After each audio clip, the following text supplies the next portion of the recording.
Hey y'all, Dr. Emberton here, and I'm going to share how I use Google Classroom. So this is a Google Classroom or several classes that I have set up here. Set up a test class for the purpose of this video. I'm just going to click on it and go in. The first thing I'm going to show you is how I choose to save all of my settings. So there's a little gear in the top right corner of your screen. When you click on that gear, it allows you to name your class, add a class description. I typically add a class description to my class because I teach multiple grades. So 6th grade would have their own description. 7th grade and 8th grade would each have their own. 7th grade might say something like programming EV3 robotics, or 8th grade might say something like networking and cybersecurity. So I have a description for each. Under the description in general, it will give you a class code. And there's two features that I wanted to talk about how I use these features today. The first one is stream, and the next one is classwork on the stream. Okay, so I'm going to go out for just a moment. And if you'll notice, when we first opened up the classroom page, it took us to the page that was stream.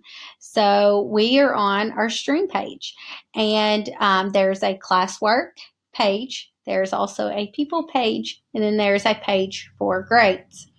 Under the stream page, the default setting is kind of like Facebook on your stream. Someone could come in, anyone in your class, and they could post something.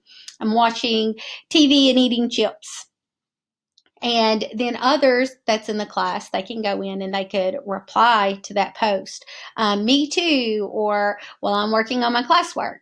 So many years ago, I found out that it was probably not as productive as I would like to allow students to post on this page. I have found other ways to go in and do classroom discussions. Occasionally, I will keep the page open. I will say there were a lot of fruitful discussions as far as in is this schoolwork related? Are we staying on topic? Is this kind of went through that think?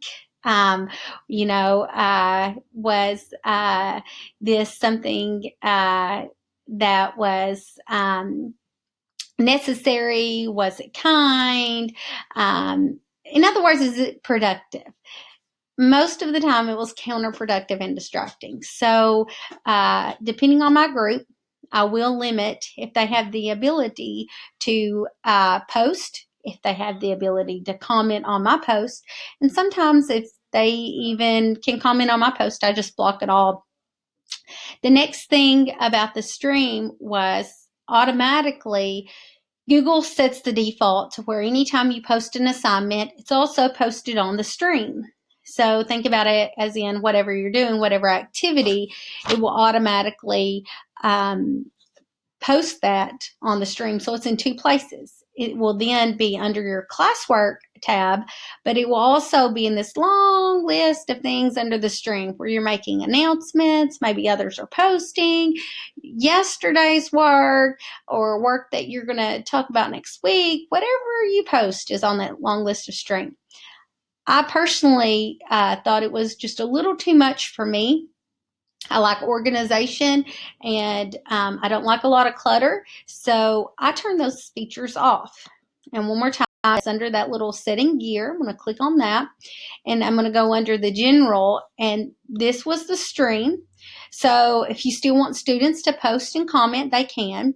If you only want them to comment, you would select here. That means you would have to provide the initial post, and then students would come in and they would comment after that.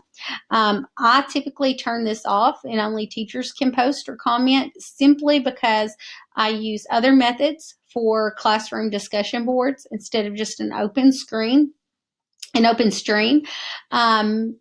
I want to make sure it's productive and it's closely monitored. the second thing is I only post things in the stream that are announcements and are really important, like need to know. That way it's right there as soon as the kiddos open up. So under classwork on the stream, I thought that it was, you're kind of doing double work if it's already on the classwork site. I didn't want to confuse the students by having it listed in two other spots or in two spots. So I hid those notifications. Now you can choose to keep those on there with all the attachments and details, or condensed, notifications, just this is what it was posted. But I chose to hide those. In addition to, whenever you post an assignment, Google Classroom emails that student. So they're getting an email where they could click on the assignment. And additionally, they're getting, not only that, they're getting it on their stream and in their classwork. I just thought it was too much. But some need those extra reminders. I've just found that it was best to just hide. Now, it's not going to show it under my classwork page here, but typically under show deleted items, most of you should have an option for your parents, a guardian summary. And what that does is it will send the parents. So once you add all the kiddos, you can add their parents' email addresses, and either daily or weekly, it gives the parents an option. When they first click, yes, this is my child, either daily or weekly, they'll get a summary of any missing work, any announcements, any things that have been posted in the past week or that are coming up due, so they can actually see those. And I'll say, as a parent, even myself, when I get those summaries, I'll ask, of course, my kiddo, well, oh yeah, I did that, or I don't remember that, if I'm questioning them on it. So it's always still important to follow up, even though you're getting those summaries, but it's a good tool to have. That is also where I will go in, and if I have any co-teachers or any teachers that happen to hold that student's file, you can add more than one address. So I'll add their email address as well, and they'll begin getting summaries. So if they're the file holder and they've got to keep up with how much work the student's doing, and they need to see what the student's doing, maybe for modification purposes, then you can add the parents and you can add that co-teacher's email, and they can receive daily or weekly summaries that will fill that co-teacher in on what they're doing. It's a great way to communicate exactly what's going on, and it doesn't require a whole lot of extra effort, and it's really hitting that easy button, which is very helpful. That's what these tools are for. They're to make our job easier and to make us more efficient in what we're doing. Okay, so those are the two settings that I have. Under grade calculations, I typically keep my grade calculations. Let me see if I can move this up some. I keep it as formative, summative, reflective, or metacognitive, and then I'll assign those posts there. I do total points. You can do no overall grade, or you can do weighted by category. Totally up to you. And that's it. That's all I do in my class, and that's how I set it up. I'll do another video shortly over how to change these headers out, and then I'll also do another video over classwork and what that looks like and how I organize my classroom stream.